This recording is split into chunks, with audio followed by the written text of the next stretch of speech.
My parents didn't want a gay son. When they found out my fiance's dad is a billionaire, they suddenly wanted to be family again. So I sent them a contract instead. Hi, I'm Salvador, 33. I was 17 when I learned that love, or whatever thin thing had passed for it in my house, had a condition attached. I came out on a Tuesday. Quietly. Stupidly, maybe. I'd written a note to a boy named Leo. Nothing graphic. Just, I like you. You make lunch period worth it. I tucked it in his locker, heart pounding. I didn't know he was friends with my brother. I didn't know Alan would find it first. That night, he read it at the dinner table. Loud. Every line. With voices. I can still hear Mom's fork scraping across her plate while Dad leaned back in his chair, chewing slowly like he was considering which bone to break first. Alan laughed so hard he cried. When he got to the end, the part where I signed my name, he crumpled it up and tossed it at me. That's disgusting, Dad said. Flat. Final. I remember trying to laugh. It was a joke. It better be, he said. Because if it's not, you can pack your things and get out. We're not raising a faggot in this house. No one gasped. No one protested. Not even Mom. That's the thing about emotional violence. You don't always see the bruise, but it still shapes the way you move. After that night, the air changed. Subtle at first. Dad stopped speaking to me unless it was to bark an order. Alan started calling me princess in front of his friends. And Mom started saying things like, you'll never find a good job with those tendencies. As if queerness were a resume stain. Then came the little humiliations. Every time I brought home food I'd paid for with my part-time job, Dad would dump it in the trash. We don't eat garbage here. When I got a part in a school play, Alan showed up to opening night just to boo me from the back row. When I tried to hang up a small pride flag in my attic room, Mom ripped it down and burned it in the kitchen sink. She cried while doing it. That made it worse. Once, I overheard her whispering to a neighbor on the phone, I think something's wrong with him. Like broken wrong. By the time I turned 20, the attic had become a prison. Cold in winter, boiling in summer. I slept with my coat on most nights. They stopped buying me clothes, told me to get my own toothpaste, mocked me for working 2 jobs and still being too lazy to move out. Dad loved saying, real men don't hide upstairs. Alan once locked me out of the house during a snowstorm as a joke. I stood barefoot on the porch for 20 minutes before Mom opened the door and said, if you catch cold, it's your fault. At 22, I left with 2 garbage bags of clothes and $317 in cash. No goodbyes. Just slammed doors and Dad yelling from inside, don't come crawling back when your fairy life falls apart. But it didn't. It took a while. A long while. I worked nights washing dishes in a diner called Sonny's. Slept on a floor mattress in a moldy studio above a laundromat that reeked of detergent and mildew. But it was mine. No one threw away my groceries. No one yelled slurs from the hallway. And then I met Daniel. Daniel wasn't just kind, he was disarming. Tall, relaxed, with a laugh that felt like a warm blanket. He came into the diner 3 times before I realized he was flirting. I dropped a fork on his table once. He smiled and said, you're cute when you're flustered. I almost walked straight into the mop bucket. 6 months later, we were inseparable. He moved in, taught me how to sleep with the lights off. His family, his family, they were the opposite of mine. His mom, a retired ballerina with a tattoo of a tree on her shoulder, hugged me the first time we met and told me I had clear energy. His dad, Calvin Morgan, was quiet, watchful, and, as I found out later, a billionaire. Daniel told me one night while folding laundry, don't freak out, but my dad's kind of rich. Like, Forbes list rich. I blinked. You mean, owns a company? He laughed. He owns companies. I didn't care. I loved Daniel, not his balance sheet. But suddenly, a lot of things made sense, like why he never blinked when I worried about rent. A year after we met, he proposed. On a hike, beneath a ring of evergreens, with a silver band and shaking hands. I said yes before he could finish the sentence. That's when the call came. For years of silence. Then, one morning, a number I didn't recognize. Salvador. My mother's voice. Soft, careful. I almost hung up. We heard you're getting married, she said. That's wonderful news. I didn't answer. We'd love to come, if you'll have us. Then I heard him. Dad, tell him we're proud. Tell him we're family. And suddenly, it all clicked. They didn't want me. They wanted proximity to money. Power. A billionaire father-in-law to brag about at church. You disowned me, I said. Remember. That was a long time ago, Mom said. People change. No, I said. People reveal. Dad took the phone. Let's put the past behind us. You mean bury it? Whatever makes you feel better. So I said, okay. We'll try. But you'll have to sign a contract. Silence. A what? Mom asked. A contract, I repeated. That outlines what being family actually means. What's allowed? What isn't? And what happens if you cross the line? Dad nearly exploded. You've lost your mind. No, I said. I finally found it. I mailed it 2 days later in a gold-trimmed envelope. For pages. Clause 1. No request for money. Clause 2. No slurs, no jokes, no advice on our marriage. Clause 3. A written admission of the things you said. Of what you did. At the bottom, a signature line. They had a choice. The envelope landed in their mailbox on a Thursday. I tracked it. Made sure it arrived before noon, because I knew that's when Mom usually brought in the mail. I imagined her sitting at the kitchen table in that awful pink robe, peeling it open with one manicured finger, expecting an invitation. Instead, she found a contract. For pages. Formal. Precise. The kind of document that made it clear I wasn't the same soft-voiced boy they'd humiliated into silence. Clause 1. No request for financial support of any kind, directly or indirectly. Clause 2. No commentary, verbal, digital, or passive-aggressive about my relationship, my fiancé, or our future children. Clause 3. A written acknowledgement of past harm, including, but not limited to, public ridicule, homophobic slurs, emotional neglect, and social exclusion. Clause 4. Violations of any term result in immediate and permanent loss of access to me, Daniel, or our life. It wasn't a contract for them. It was for me. A line in the sand. A shield, finally. Something I never had growing up. They took 3 days to respond. 3 days of silence that felt louder than any insult. Then the phone rang. Again. This time, I let it go to voicemail. Mom's voice. Salvador. We got, whatever that was. And honestly, it was very hurtful. We're trying to reach out, and you throw lawyers in our faces. I smiled. There were no lawyers. Just Google Docs, Grammarly, and 30 years of emotional wounds. Then came a text from Dad. You're being ridiculous. Either you want to be family again or you don't. And that was it, wasn't it? That was how they saw it. Like I was the one creating distance. Like I was the unreasonable one for putting conditions on love after a lifetime of theirs coming with razor blades. I didn't respond. 2 weeks passed. Then I got an email. Subject line, contract signed. Attached was a PDF. Scanned. Signed. By both of them. Under Dad's signature, the handwriting was sharp, tense. Like he was clenching the pen. Mom's was loopy, almost childish. Probably meant to soften the blow. But they signed it. And that was when I realized they hadn't read it. They couldn't have. Because if they had, they would have noticed the clause on disclosure. Clause 6, buried near the end. By signing this agreement, you also consent to these terms being made public at the discretion of the recipient in the event of a breach or a dispute. It was a trap. Not for revenge. I'm not that petty. It was a test. To see if they were actually listening, actually willing to change, or just performing. And when I got the Facebook message from my cousin Amanda a week later, wow, your dad's been bragging about your rich fiancé all over the community board. I had my answer. They'd signed the contract, then immediately broke it. Publicly. So I did what any self-respecting former punching bag with a bit of backbone and a legal mind honed by trauma would do. I emailed them a formal notice of termination. Simple, blunt, legally styled. Dear Banks and Irene, as per the terms of our agreement, your access to me and my life is hereby revoked. Effective immediately. All attempts to contact me going forward will be considered a breach of boundary and harassment. This is final. Best, Salvador. No signature. No warmth. Just the facts. 20 minutes later, my phone started lighting up like it had caught fire. MOM, how could you do this to us? Dad, you manipulative little bastard. MOM, we didn't mean anything by it.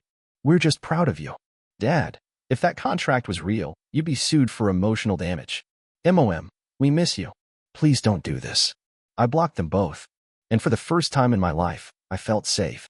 Not vindicated. Not victorious. Just untouchably quiet. Daniel found me sitting on the floor in our kitchen that night, leaning against the cabinets with a glass of wine and the most conflicted look on my face. I told him everything. From the phone call to the signature to the final message. He listened. Quiet. Focused. Then he did the most unexpected thing. He pulled out a manila folder. I was hoping you'd do it, he said. I blinked. Do what? He handed me the folder. Inside, wedding invites. Designed. Printed. Unsent. Half the guest list was filled with people I knew would hurt you, he said. We kept debating what to do. Inside each envelope was a new card. Clean. Elegant. One line. Salvador and Daniel are getting married in the presence of those who love them, and no one else.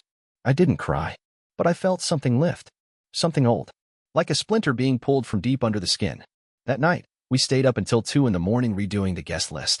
Gone were the extended family. Gone were the performative coworkers and my parents' church friends. In their place? Geraldine, the diner owner who gave me a shot when I had nothing. Doug, our neighbor who once brought soup when Daniel had the flu. Kendra and Malachi, our next-door lesbian couple who never missed a birthday. People who had shown up when no one else did. The wedding was still 6 months away. But now, it would be ours.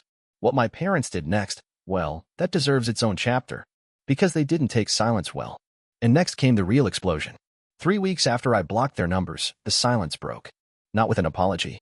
Not even a knock on the door. With a knock on Calvin Morgan's office door. I found out from Daniel. He came home early from brunch with his parents, shoulders tense, face unreadable. Don't freak out, he said, which, as we all know, is the fastest way to guarantee a full-body freakout. They showed up at my dad's office, he said. Your parents. Unannounced. Security had to escort them out. I laughed. Out loud. I thought he was joking. He wasn't.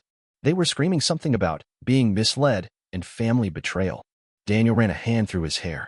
My dad said your mom cried. Your dad threatened a lawsuit. A lawsuit? For what? I asked.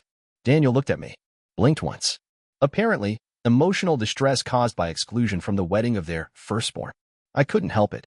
I laughed again. The kind of laugh you let out when your brain glitches at the absurdity. They're going to sue me for not inviting them? No, Daniel said. They're trying to sue my father for manipulating you. And that's when it hit me. This wasn't about reconciliation. It wasn't even about pride. It was about power. They'd lost it. Over me. Over the narrative. And they wanted it back. Calvin handled it like a glacier. Calm. Cold.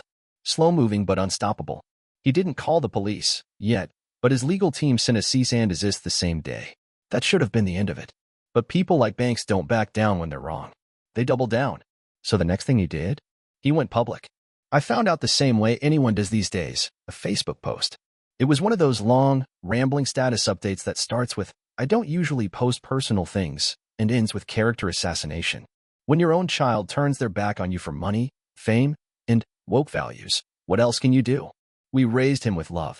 He left us for strangers. He let some billionaire brainwash him into thinking his family was evil. But we're still praying for him. Over 200 likes. Dozens of comments from old church ladies and high school parents saying you were always such good people and stay strong. God sees everything. No one asked for the other side. No one asked what it was like to be kicked out emotionally at 17. What it was like to have your flag burned in the sink.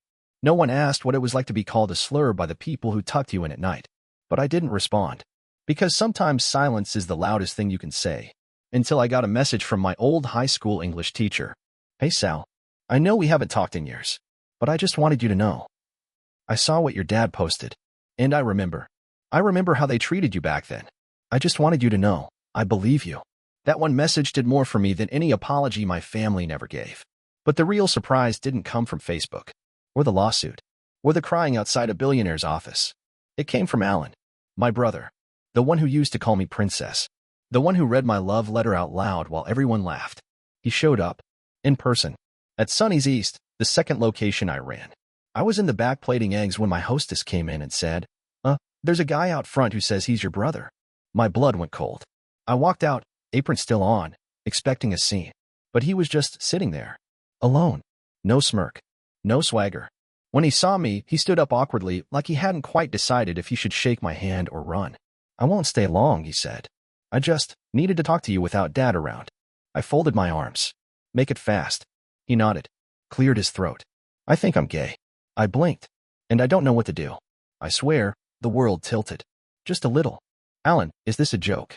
I asked, already bracing for the punchline. No, he said. And for once, I believed him. His eyes were glassy. Voice small. I think it's why I hated you so much. I saw it in me and I couldn't handle it. He looked down. I used to dream about running away too. But I didn't have your courage. So I stayed. And became them. I didn't say anything. Dad doesn't know, he said.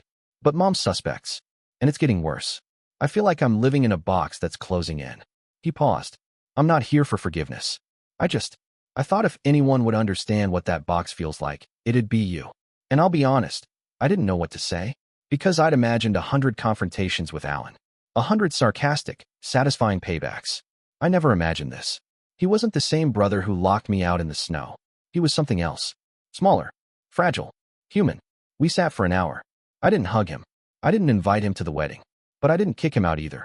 Sometimes survival means leaving people behind. And sometimes it means being just strong enough to let someone start over. I still didn't trust him. But I saw in him something I hadn't seen in my family for years. Fear. The kind that's born from knowing how much damage silence can do. As he left, he turned back and said, "If you ever want to talk again, I'll listen this time." I nodded. Once, that night, Daniel held my hand while I stared at the ceiling for 2 hours. "Do you believe him?" he asked. "I believe he's drowning," I said. "I just don't know if I'm ready to be his life raft." Daniel squeezed my hand. Then he whispered, "Well, let's hope he learns how to swim." But the wedding was still coming, and my parents weren't finished. I wasn't mourning Alan, or them. I think I was mourning the version of me that had wanted them to come around for so long. Because that version? He was gone. And apparently, my parents weren't done trying. The next morning, the venue called. "Hi, Salvador. We just received a large wire transfer, $50,000, from someone named Banks Morgan." My stomach dropped. "There's a note attached," she continued. "It says, to upgrade the event and re-extend the original guest list. Family belongs together." I didn't even ask her to forward it. I already knew what it said. I could hear it in his voice, smug, self-satisfied, like he'd finally figured out how to win. Because that's what this was to them. A win. Not about love. Not about being part of my life. Just optics. Pride. Control. They thought if they threw money at the wedding, they could rewrite the whole narrative. Get a seat at the table without earning it. Smile for the photos, shake Calvin's hand, post it on Facebook like nothing had happened. And maybe to them, nothing had. Because people like my father don't remember the things they break, only the things they want back. Daniel and I didn't argue about it. There was nothing to argue. He simply asked, "Do we refund or donate it?" I chose refund. I wanted the money to land right back in his account, cold and untouched. I wanted him to feel the rejection in numbers. Then I sent them one last thing. A couriered letter, printed in black ink on thick white stock. Access to this wedding was never for sale. Not in money. Not in pity. Not in lies. We told you no. You tried to buy your way in anyway. Let this be your receipt. You are not invited. Do not come. It didn't even take 24 hours. The venue security team called us the next day. Your parents showed up at the front gate. It was the day before the wedding. They claimed they were early guests. Said they wanted to make amends in person. Dad even tried name-dropping Calvin, which, I later found out, backfired spectacularly when someone radioed Calvin's assistant and she replied, deadpan, "Never met them. They're banned." Security never let them out of the car. Apparently, my dad yelled something about legal action, again, while my mom sat in the passenger seat with this stiff smile that probably looked good in the mirror but cracked in real time. When the gate didn't open, she rolled down the window and said, "This isn't what love looks like." They were escorted off the property 5 minutes later. That night, I didn't feel vindicated. I felt tired, like something heavy had finally slid off my chest, but left a bruise. I didn't sleep, just stared at the ceiling in our rented suite while Daniel slept next to me. I kept thinking about that driveway. The two of them parked there like they had a right to be let in. They'd never even knocked on my bedroom door when I was a kid. Now they wanted a key to my future. The wedding day came, warm and clear. The kind of sky that doesn't need a filter.